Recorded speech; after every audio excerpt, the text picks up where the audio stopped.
Right, before I get started on this week's video, when watching this, I want to point something out about this film. This guy here, who bizarrely enough looks like me since I've been growing this beard, he's not me. End of. No, he may look like me, but he ain't me, which is a shame because I would have loved to have been in a Christmas film. Anyway, on with this week's video.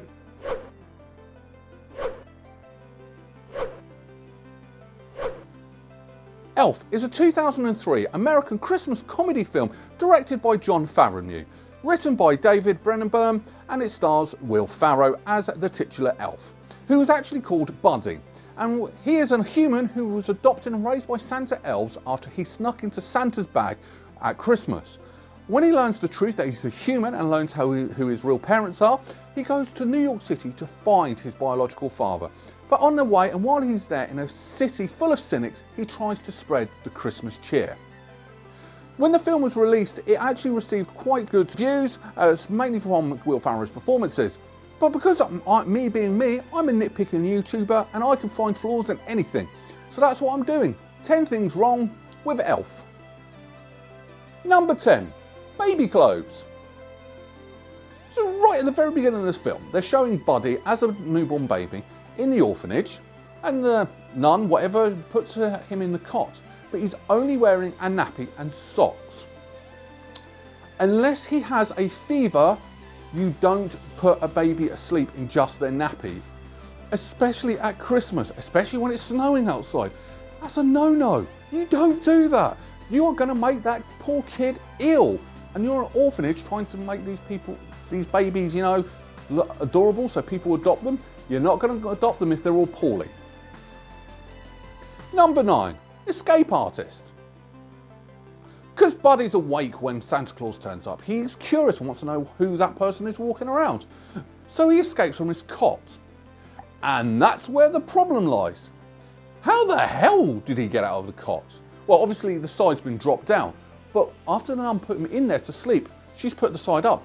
So how did this baby drop the side of this cot without injuring itself? Really? Can anyone explain that? I mean, I've seen kids escape from cots and they normally climb over, which is very dangerous, and I always cringe when I see videos of stuff like that. But still, I don't get how Buddy escaped from the cots. It doesn't make sense, especially dropping the side of the cot.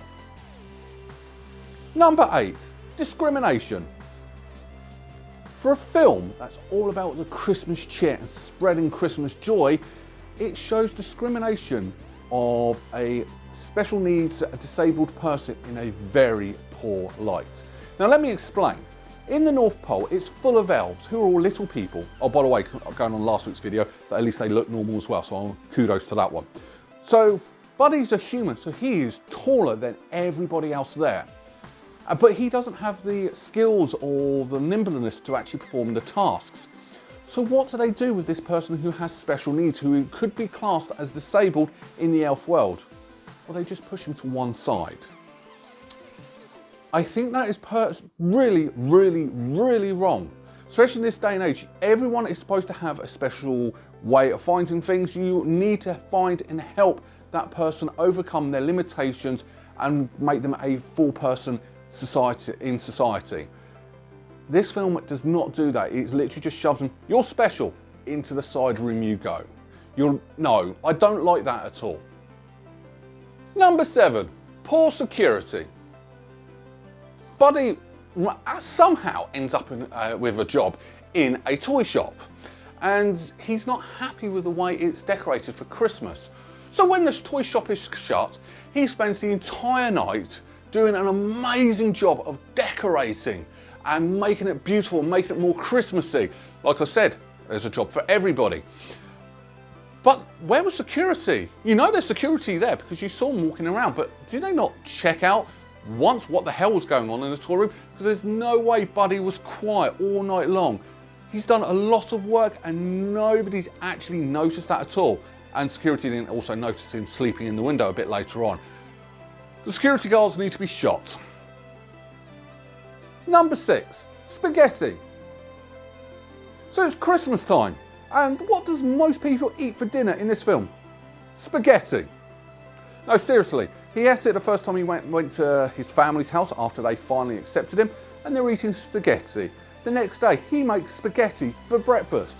And then later on, his girlfriend eats on her own on Christmas Eve, you guessed it, spaghetti. Why?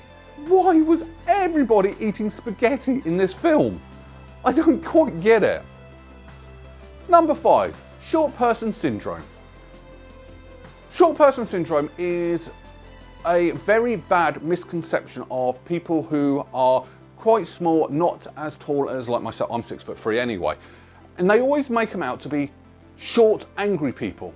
Now, Peter Dinklage, if you've ever seen anything, he is far from that. He was brilliant in Game of Thrones. Anything you've seen him in, he was brilliant in. Except this film, where he was portrayed as a stereotypical short, angry person. Once again, I do find that slightly offensive. Someone's come in and he was like, I'm just going to beat you. You've had your chance, you've insulted me, I'm going to beat you up. It's very insulting to, you know, yeah, this film, although it's trying to portray a good Christmas feel, it's portraying certain groups in a very poor light. Number 4, causing real traffic issues.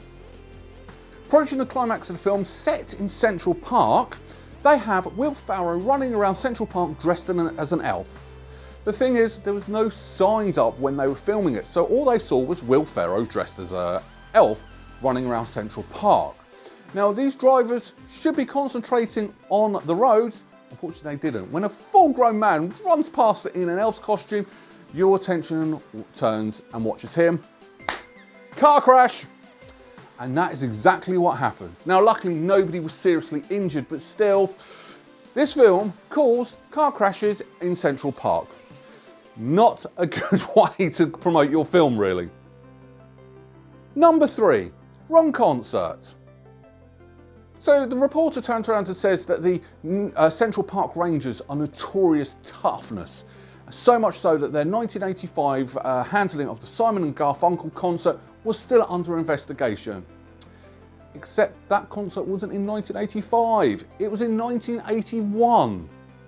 A real live concert where, yes, crowd control was a bit heavy-handed. That part of the film's true, except it was, you got the year wrong. Facts, people, facts. I mean, this is not the first time I've picked something up on a Jon Favreau film where he's got facts wrong. Number 2, bad guys.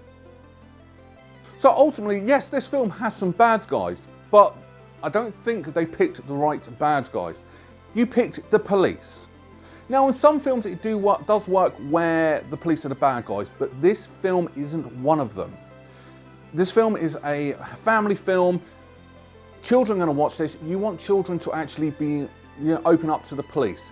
They turn around and say, just because the Central Park Rangers are heavy-handed and Santa's put them on the naughty list, they're quite nasty and vicious and tough and scary. That's the wrong image you're portraying for the police. The police are, as the Americans like to say, to protect and serve. I feel sorry for the police in this film. Number 1, disappearing engine.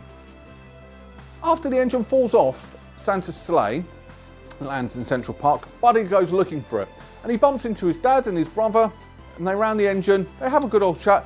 Come on, I want you to meet Santa Claus, and they all run off and leave the engine there. Now when they appear, they still don't have the engine. They're talking, no engine. Right, let's get this engine on. Where the hell did that engine come from? Because he didn't have it before he got there. He left it there. Big flaw on that one, big editing mistake on that one. Too big for me to ignore. This film, there is so much actually wrong with this film actually. It was actually quite poorly made. Final thoughts. As I've just said, there is a hell of a lot poorly done, shoddy work in this film. Bad fact checking, bad editing. There is a lot with this film. But if you take that to one side and actually just concentrate on what this film is and on its story, well, it's spot on. It's a brilliant film, actually. It's a brilliant Christmassy film where someone's full of Christmas and going into a cynic world. To be fair, it's my type of film because I am one of these cynics. So much so that this film did work on me. And I'm being serious. I was watching this film and I was moved. I was getting into the Christmas spirit.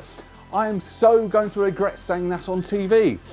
But no, it's good. It is actually really good. It tells the story well. And the thing I'm impressed about is Will Ferrell.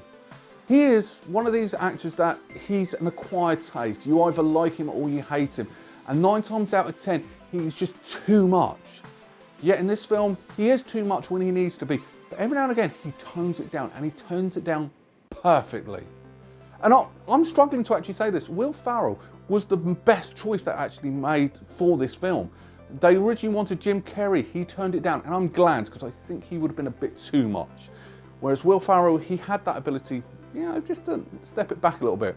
And also, I'm going to give kudos to Will Ferrell because they offered him $47 million to do a sequel, and he turned it down. And I'm glad he did, because I think a sequel would ruin this film. It doesn't need a sequel. It's brilliant the way it is.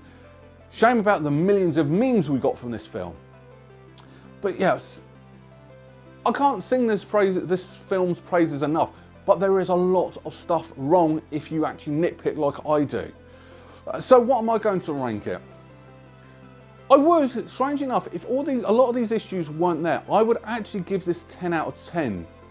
But because of the issues that are there, because of the bad way it's handled discriminations, I'm only going to give this a 9. I'm knocking it down that 1. And I'm being generous because I should knock it down more for how badly it's handled some of these things.